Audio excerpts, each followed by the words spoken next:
आज की रेसिपी बहुत मज़े के पकोड़े बन रहे हैं। चाइनीज़ पकोड़े हैं, चिकन पकोड़े हैं। कैसे बने हैं चल के रेसिपी देखते हैं और देखते हैं कि इसके इंग्रेडिएंट्स क्या हैं। तो स्टार्ट करते हैं अपनी रेसिपी। तो जैसे कि आप देख रहे हैं कि मेरे पास चिकन है, तो चिकन से मैं बनाने लगी हूँ बड़े मज़े के पकोड़े। और इसको सबसे पहले इसको काटूंगी।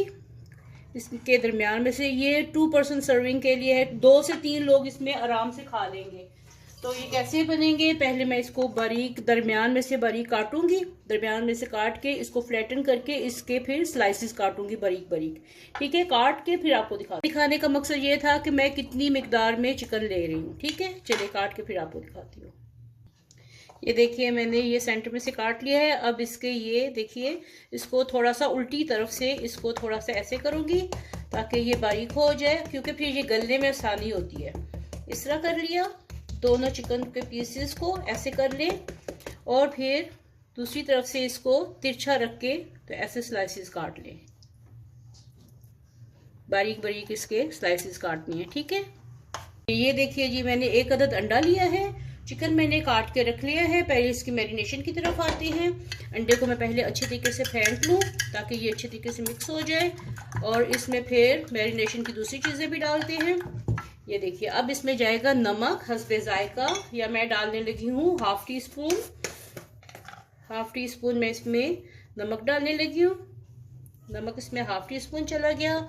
सुर्ख मिर्च जाएगी इसमें हस्बे जायका, या हाफ टी स्पून भर के सुर्ख मिर्च चली गई। इसमें चटपटे से बन रहे हैं तो फिर हाफ टी स्पून इसमें कुटी लाल मिर्च ये चली गई। जीरा इसमें जाएगा हाफ टी स्पून साबुत जीरा इसमें चला गया। आपकी मर्जी है तो जीरा पाउडर डाल सकते हैं आप। थोड़ी सी इसमें 1/4 टीस्पून के करीब पेपरिका पाउडर इसमें चला गया, ये इसमें डाल दिया। अब इसको करती हूँ अच्छी तरह मिक्स। इसको अच्छी तरह मिक्स कर ले ताकि ये एक जगह पे जम नहीं जाए। और अब इसमें मैं डालने लगी हूँ ये 1 अदद हरा प्याज मैंने बारीक काट लिया है। आपके पास नहीं है तो आम प्याज जो होता है वो डालिए, हरा धनिया डालिए, जो भी आपका मर्जी है वो डालें।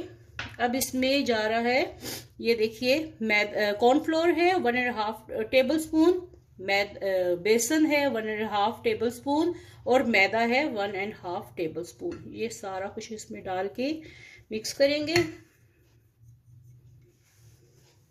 इसको अच्छी तरीके से मिक्स करते हैं। अगर ज़रूरत पड़ी तो पानी डाल लेंगे, नहीं ज़रूरत पड़ी तो नहीं डालेंगे। ये सारी चीज़ें मिक्स हो गई। अब इसमें उठा के ये चिकन भी डाल देते हैं। तो अच्छे तरीके से इसको मिक्स कर, ये देखिए बैटर थोड़ा सा थिक है तो मैं 1 टेबल स्पून के करीब इसमें पानी डालने लगी हूँ, या जितनी आपको ज़रूरत हो तो थोड़ा सा इसमें पानी डाल लें, कोई इतना मसला नहीं है। तो ये मैं मिक्स करके तो फिर मैं रखने लगी, तो करीब आधे घंटे के लिए रखने लगी हूँ ताकि नमक मिर्च अच्छे तरीके से रच बस जाए। मैंने फ्राइंग पैन में ऑयल डाल दिया है। आप चाहें तो कढ़ाई में बना सकते हैं। मैंने जितनी ज़रूरत है उसके हिसाब से मैंने तेल ले लिया है। अब एक पीस चिकन का मैं उठाऊंगी और इसको उठा के तो फ्राई करते जाएंगे। बहुत ज़्यादा खोलते हुए तेल में डालेंगे तो वो ऊपर से जल जाएंगे, फिर गलेंगे नहीं।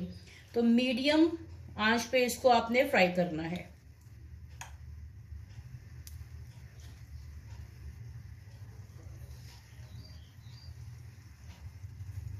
चलिए मैं ये डाल लूँ फिर आपको दिखाती हूँ। देखिए माशाल्लाह कितने मज़े के ये फ्राई हो रहे हैं। कलर कितना खूबसूरत आ रहा है इनका। थोड़ा सा उलट पुलट कर लेते हैं इसको। इतने क्रंची और क्रिस्पी बनेंगे ना, बहुत ही मज़े के ये बनेंगे इंशाल्लाह।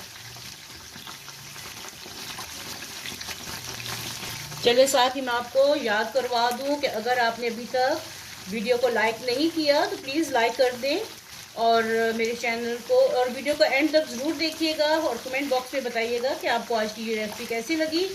और सब्सक्राइब कर दें अगर आपका दिल करता है तो चैनल को सब्सक्राइब करें, और फ्रेंड एंड फैमिली के साथ ये रेसिपी ज़रूर शेयर कीजिएगा। तो बहुत मज़े की दावतों के लिए, कोई मेहमान आ जाए फ़ौरन ये बना के उनके आगे पेश करें, दावतों के लिए ये रेसिपी है। देखिए कितने खूबसूरत कलर इनका आ गया है, और ये चिकन गल भी चुका है। बहुत ही सॉफ्ट और टेंडर होता है ये चिकन का गोश्त, तो ये बहुत जल्दी से गल जाता है। तो तकरीबन 5 से 7 मिनट लगे हैं ये बनाते हुए, बहुत जल्दी बन जाने वाले हैं, क्रिस्पी क्रंची। और अब मैं इनको निकाल लेती हूँ।